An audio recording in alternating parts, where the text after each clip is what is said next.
Hello, my friend. My name is Mary.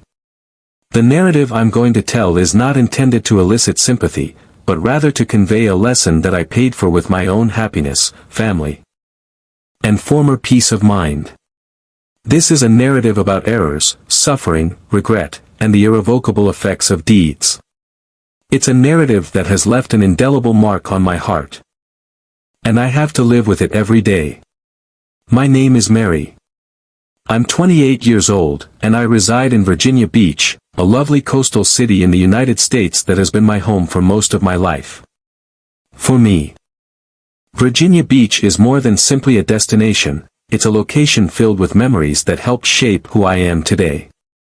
Make sure to subscribe to my channel so I can keep giving you intriguing, genuine tales like these. Also, don't forget to watch this video till the finish and like it, since the tale will be quite entertaining. Please click the like button to express your support. I recall spending my childhood afternoons sitting calmly on the warm sand, listening to the relaxing sound of the waves breaking on the shore, and staring at the limitless blue sky that seemed to extend forever above me. It seemed as if I could breathe in the air of tranquility. As if every gust of wind and wave slamming against the rocks was communicating with me in a language only my soul could comprehend. The ocean, with its beauty, mystery, and immensity, has become an essential part of my existence. It served as the backdrop to my boyhood, instilling in me a love of the sea and its legends. From a young age, I was attracted by the bustle that surrounded the beach. The bustling streets crowded with visitors and the exciting talk of people from various areas sharing their experiences from all over the world. This continual movement piqued my attention. I wanted to hear, see, and comprehend more. I aspired to be a guide, someone who could not only show people the beauty of my birthplace but also the history and culture of the locations I visited.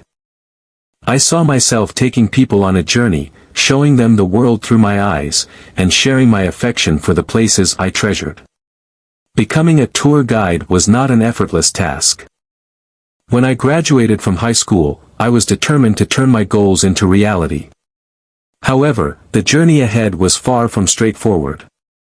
I faced numerous challenges and lacked support from others.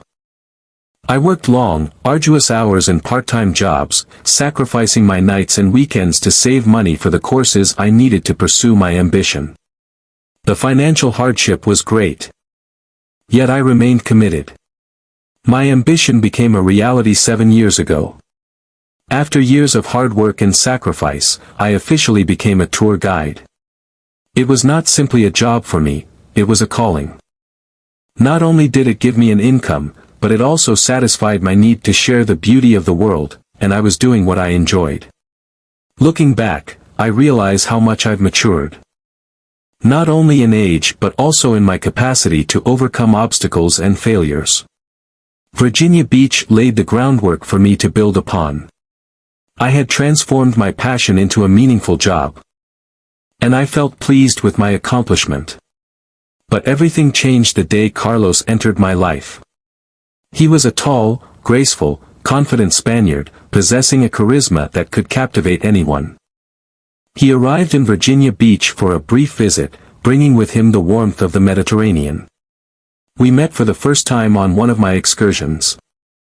His eyes lit up as I discussed the region's rich history. I could see he was really interested in what I had to say. His inquiries were not only superficial, they were insightful. And something about his interest compelled me to prolong the conversation. What began as simple banter quickly evolved into deep, important discussions. Carlos had a way of making me feel unique. As if I were the only one in the world. His words resonated deeply with me, and our connection was evident. He frequently spoke about his homeland in Spain, telling anecdotes about the culture and people there. I, in turn, shared my own recollections with him, my love of Virginia Beach, the seaside, and my youth by the water. It didn't take long for me to understand we shared a deep relationship that transcended cultural barriers and distance. We were connected in ways that I couldn't articulate. After a year of romantic moments and memorable memories, Carlos proposed to me on a balmy afternoon as the sun sank, painting the beach in lovely tones of red and gold. The little ring on his finger gleamed in the dusky light, but his eyes flashed even brighter. Something in his eyes told me he was willing to spend the rest of his life with me. I said yes. And we started our journey together. We settled into a tiny, charming cottage near the ocean. The sound of the waves became a frequent companion. Every night, we'd sit together, laugh, speak, and just enjoy one another's company. It was the life I'd always desired, one filled with love, warmth, and pleasure. Then came the greatest delight of our lives, the birth of our daughter, Sophia. She had the most stunning brown eyes, just like Carlos. I sobbed the instant she was born, not from pain, but from the overwhelming emotion of it all. She was living proof of our love. A miracle I never believed I deserved, and I told myself I would treasure her every day. Carlos started as a manager at a famous hotel in the city, and his career took off swiftly. He was an outstanding leader, and his ability to connect with others gained him the respect of those around him. My life grew busier with a newborn, but I continued to work as a tourist guide. It was more than simply a job, it was my passion. Every day, I enjoyed sharing the beauty of the sea with the tourists, but most of all, I enjoyed returning home to Carlos and Sophia, where laughter and affection greeted me. For a while, everything appeared ideal. We were living the life we had always wanted, and I was confident that nothing could ruin it. However, life changes, and it wasn't long before the reality of marriage became apparent. After the initial euphoria of our union faded, we were preoccupied with work obligations and the continual pressures of daily life. Carlos grew increasingly engrossed in his job, his lengthy work trips and many meetings left little time for us. Meanwhile, I was balancing a busy tour schedule and the obligations of parenting. We were like two planets in distinct orbits, gradually moving away without realizing it. At first, I tried to believe that it was simply a phase and that things would improve soon. However, dinners alone in front of the television, as well as waking up in an empty room without a welcome, quickly became the new normal. Our discussions were intermittent, with polite queries and vague ideas that neither of us had the time to carry out. There were times when I would sit in our darkened home, listening to the waves outside the window. The song that once brought me calm now exacerbated my loneliness. The place I used to call home suddenly seemed like an empty shell, devoid of the emotions and relationships that characterized it. I felt lost and distant from the love I believed would endure forever. The emptiness I experienced intensified with each passing day, gnawing at me like a relentless monster. And then, in a moment of weakness, I made a decision that changed everything. Although it was a sudden decision, its impact was profound, shattering everything that had previously held significance for me. I never expected that a stranger, someone from outside my environment, would have such a significant impact on my life. Julian entered my life one summer day when I was leading a group of visitors on a tour of the beach near my residence. Julian was tall and muscular, with piercing blue eyes that appeared to embody the soul of the sea. He didn't stand out in a big manner, yet there was a peacefulness to him and a charming grin that pulled me in. We had a light chat at first, but something about him stood out. He wasn't only interested in my stories, he reacted with such care that I couldn't help but be intrigued. We chatted about the sea, life in Virginia, and his native nation, France. Julian's words had a magical air to them, stirring something deep within me, a sense of familiarity I couldn't quite place. Julian found excuses to linger beyond the tours and inquire about little details, such as where to find a decent coffee shop or a quiet beach route.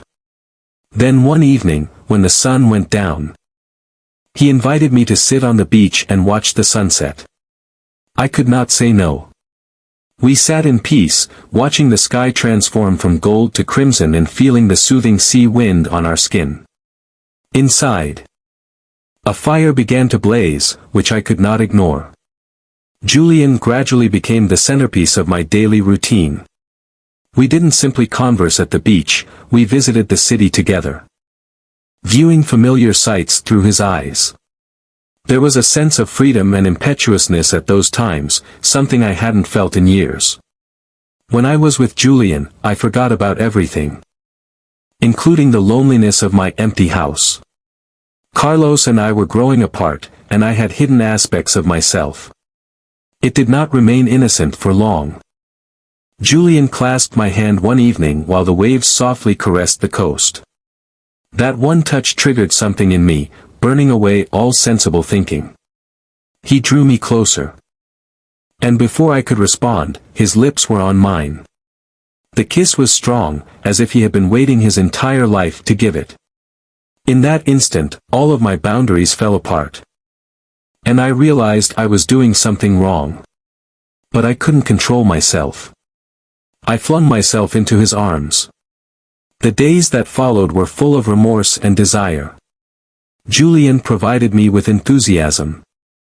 Something I had been missing in my marriage. But with each second I spent with him, the weight of my treachery became greater. The picture of Carlos, my loyal husband and our daughter's father, continued to torment me. I attempted to excuse my conduct, telling myself that I was only looking for what I had lost in my marriage, tenderness, connection, and the sensation of being loved.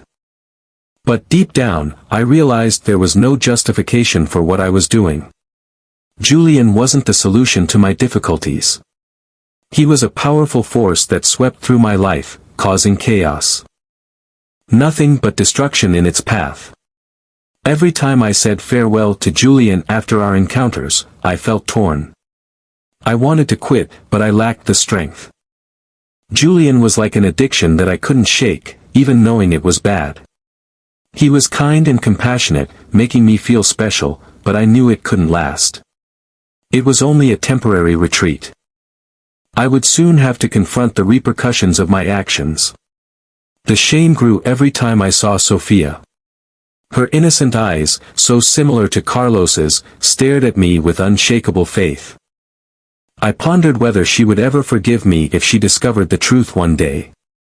Would Carlos, the man I swore to love forever, be able to forgive me for betraying him? The questions gnawed at me, making me understand that Julian's devotion could never outweigh the harm I had inflicted. I began avoiding Julian, although it was not easy. He texted, called, and arranged to meet me.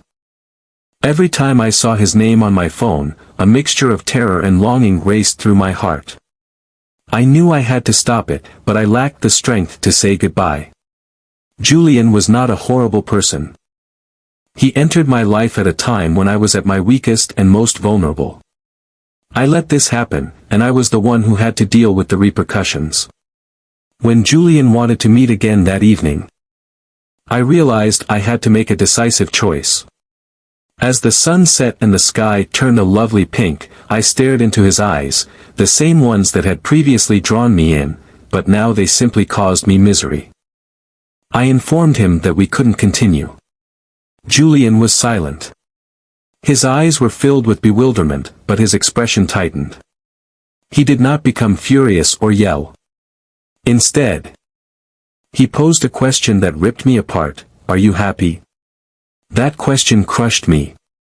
I couldn't respond because, deep down, I knew the answer.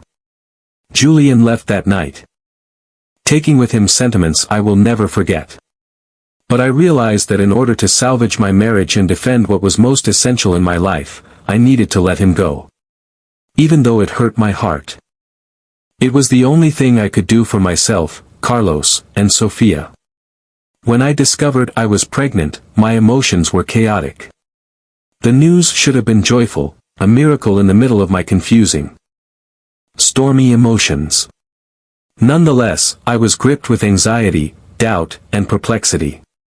I wasn't certain who the father was: Carlos, my husband, the man I swore to be devoted to, or Julian, the man who rekindled a spark inside me that I had long forgotten. My thoughts raced as I attempted to piece together the facts. Could this be Carlos's child? Or was it the result of the passionate times I'd spent with Julian? I didn't know how I was going to tell Carlos or if I'd ever have the courage to confess. What if he rejected me? What if he couldn't forgive me? Knowing that my life had devolved into a tangled web of falsehoods, the anxiety of confronting the repercussions of my actions froze me. Shame consumed me. And I struggled to appreciate the basic joys of pregnancy, such as feeling the baby move for the first time. The days moved slowly. I could feel the weight of the secret bearing down on me. Every time Carlos smiled at me or placed his hand on my abdomen, feeling the baby's first movement, I felt a strong sense of guilt. He knew nothing about the affair. He had no idea that I had deceived him, and I couldn't bear the thought of hurting him. But every time I gazed into his eyes, I felt the oppressive weight of my own dishonesty. 9 months of pregnancy seemed like an eternity. I kept telling myself that everything would be okay and that I'd make things right. But deep down, I knew that when the child was delivered, the truth would be revealed. When that day finally arrived, I questioned my ability to handle the consequences. On the day of my son Luca's birth, everything seemed to halt. It was a wet morning. And the air felt heavy.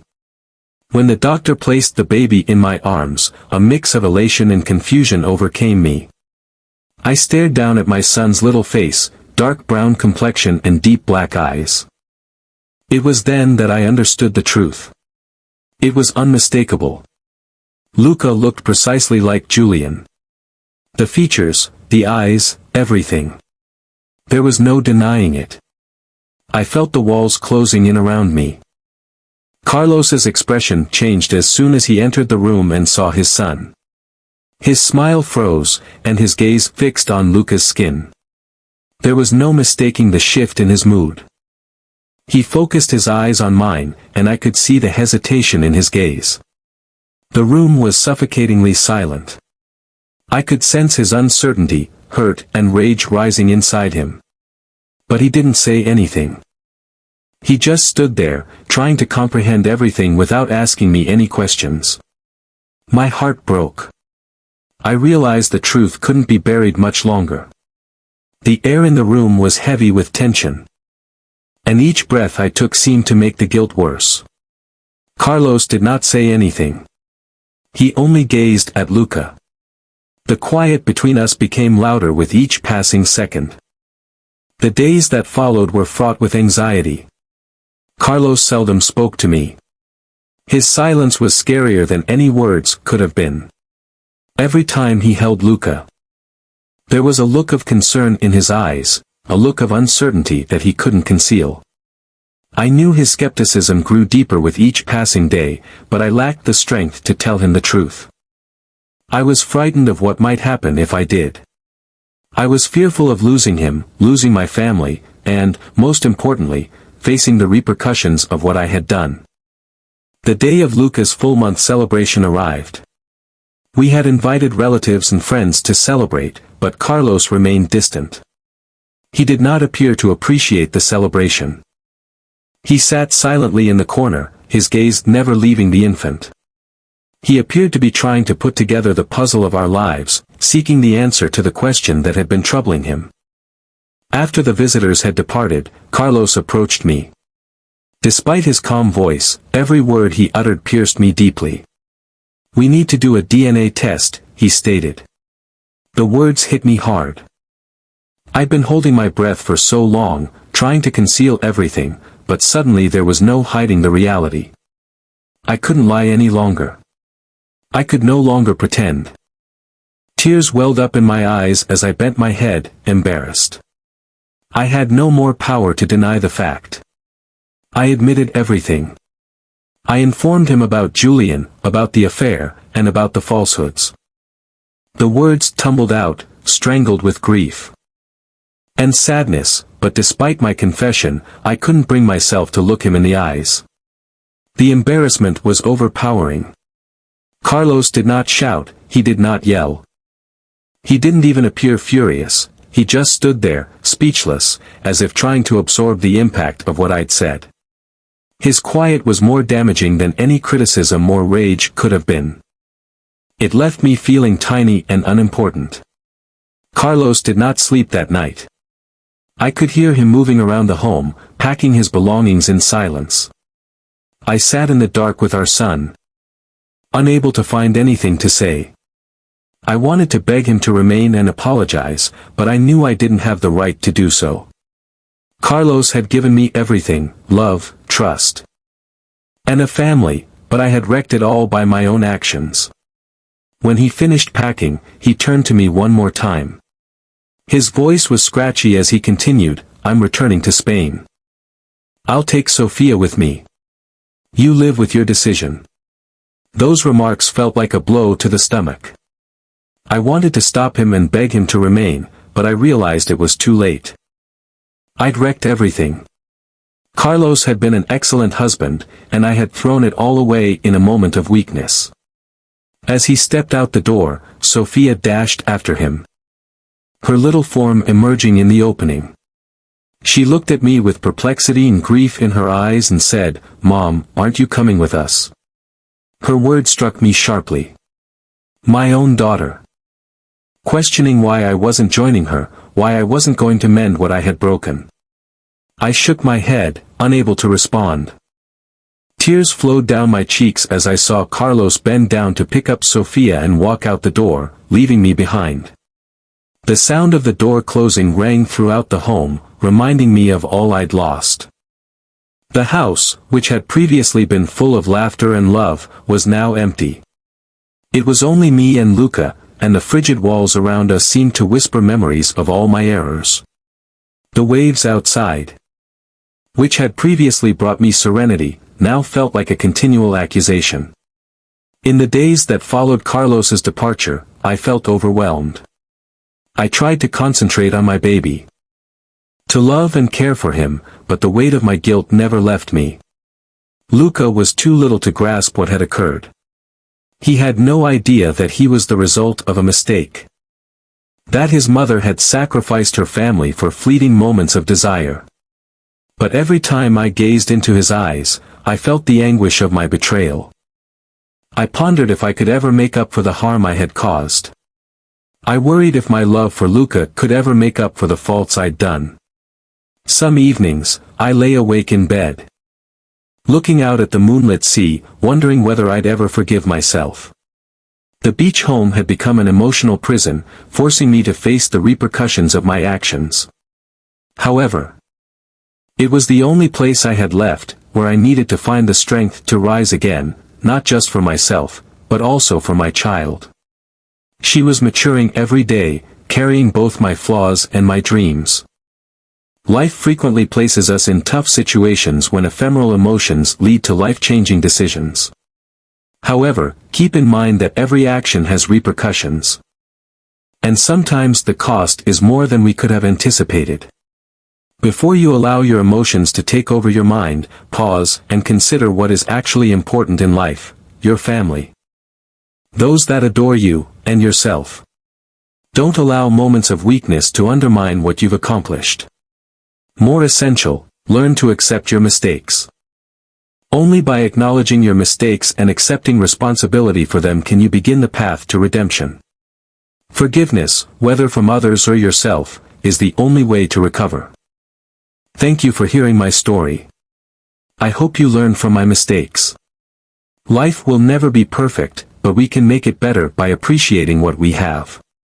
Don't forget to like, share, and subscribe to our channel for more important content. Click the notification bell to stay up to date on new stories. See you at the next one.